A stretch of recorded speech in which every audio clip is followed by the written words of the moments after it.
So my last point that I want to make is to start conversations to engage people. And I really want to emphasize that good communication, good PR is really more than a monologue. It's really a conversation between different people.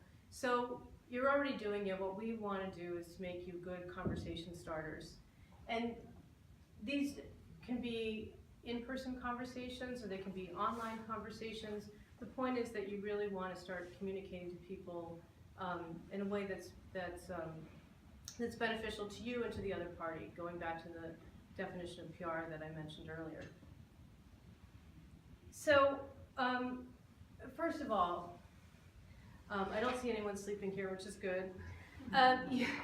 You want to interest people in your network. You really don't want to bore them, right? Now, okay, now it sounds obvious, but we all know those people, right? You all know these people who talk on and on and on and don't listen, right? You all know these kinds of people, right? They don't listen, they don't ask you a question. So my father calls these people books on tape. And books on tape, you know, cassette tapes that someone would read a book and you put it in your cassette tape in your car, because that was very sophisticated at the time. And now we have audiobooks and podcasts instead. But you know, please don't do that. I mean, when you're networking or selling or publicizing your work, you really want to engage your clients and audiences. You don't want to talk at them. And that's one of the things that I really like about social media, because it gives you the opportunity to start a dialogue with people. And the best way to really communicate with your audiences is to give them information that they don't know. You know, to educate them, to help them learn from what you've done, to tell them something new. So we call that, in our office, we say that you should teach, not preach. So I talked about stories and how they can really engage people. So in the same way, the why of a project, why am I crossing the road, is as important as the what. I mean, listing a whole bunch of numbers or statistics or metrics or design features isn't really going to make your phone ring off the hook, right? I mean, it's important at a certain point in the process, but really you want to bring people in and engage them. So when you're thinking about promoting a particular project, or you're gathering information together to promote that project, think of some questions you might ask yourself. For example, what do you want to know? What do you want people to know about it? Is it cool? Does it represent a trend? How's it going to help me get more projects? Is there anything significant about the design or the process or the materials? You know, what first does it represent? And you know, the other way you can use a project too to engage your clients is by involving them in your outreach. So, for example, if you really want to make a connection with a particular client, you help them to help you. So, if you want to do a speaking engagement, then maybe you do a speaking engagement with your client on a panel. Ask the client to participate with you. Or if you want to talk about a particular project, ask your client to co-author the article with you. I mean, they may not write a single word. They might just say, you know, fine, put my name on it. But that also will boost your expertise, because that's going back to the third-party credibility. That's giving you that third-party credibility. Or you know, you can ask for a quote for a client for a press release, or feature a client in one of your newsletters. So there's a lot of ways to really bring them into that process.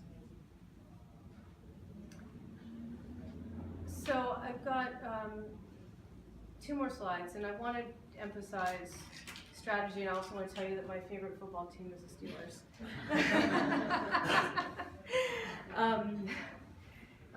And Denver beat them, so they will not be going to the Super Bowl.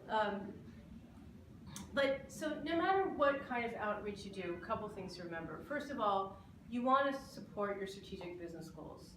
So just like you don't have the bandwidth to respond to every single RFP that crosses your desk, or every other, every RFQ that comes in, you're just not going to do it, right? You have to focus on the PR campaigns that are going to yield the greatest results for your firm. I'm saying this because we have a lot of clients who want to do press release about every single project, and some of those projects may not be as newsworthy as other projects.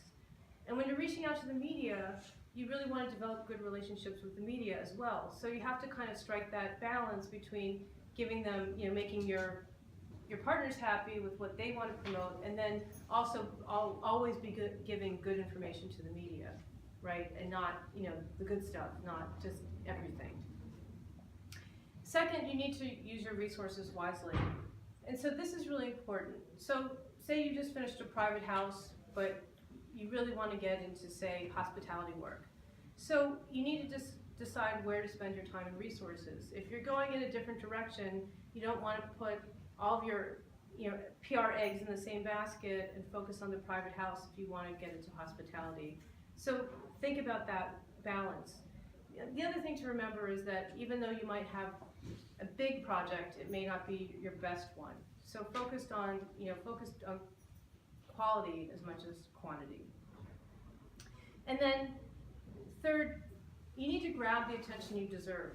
I mean, you want to match your competition, and certainly most of your competition is probably doing some sort of PR, whether or not it's consistent, but they're probably doing some kind of outreach, sending out press releases, reaching out to the press. It's, it's part of the way that we do business these days. And if they're not doing it, and then you start doing PR, then that just puts you that much ahead of the game. So it's really important. You've done great things. Make sure that people know about it. Going back to that, well, if a tree falls in the forest, and does someone hear it? Make sure that someone's in the forest to hear a tree falling, right? Okay. So, now that I've given you all the tools to great PR, you're in the driver's seat. And look how cute you are. So now you're going to go back to your firms and you're going to develop a focus message. And if you don't have one, if you don't have one already, and then you're going to use all the available channels for communication as I've shown you. So, in addition, what you need to keep in mind? Well, make sure that you have ways to cut through the noise. You want to excite your networks with dynamic projects and ideas. And then, most of all, be true to yourself.